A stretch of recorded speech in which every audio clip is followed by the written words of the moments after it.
सीतामढ़ी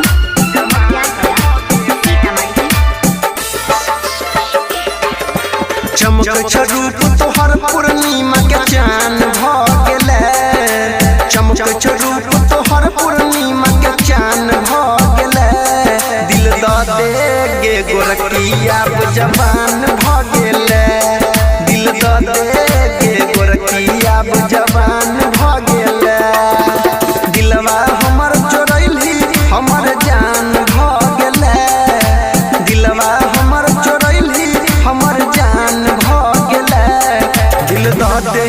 गे गोरखिया जवान भ गेले दिल द दे गे गोरखिया जवान भ गेले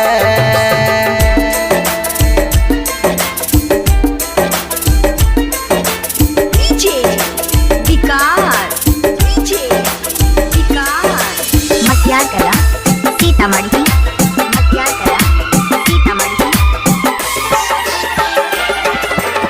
ओठ के लालिया कान के बाली गेलहर चढ़ल जवानी बात तू मानैया नन कर पाबै के कोले न कने न दानी किया हमरा के देखी तो भागै छै तीर नजर के दिल पर दागै छै गाल तोहर चिकने लौ साचो सयान भ गेले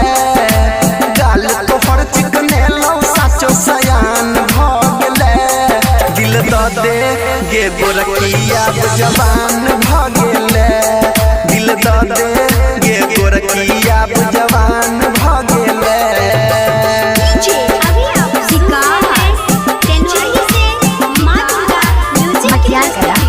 सीतामढ़ी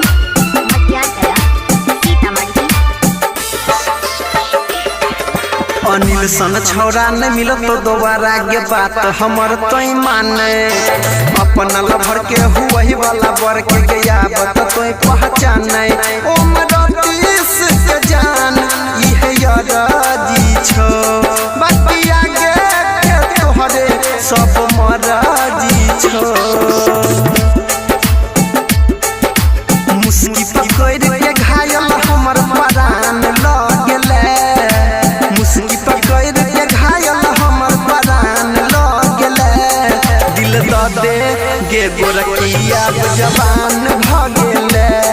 दिल द दे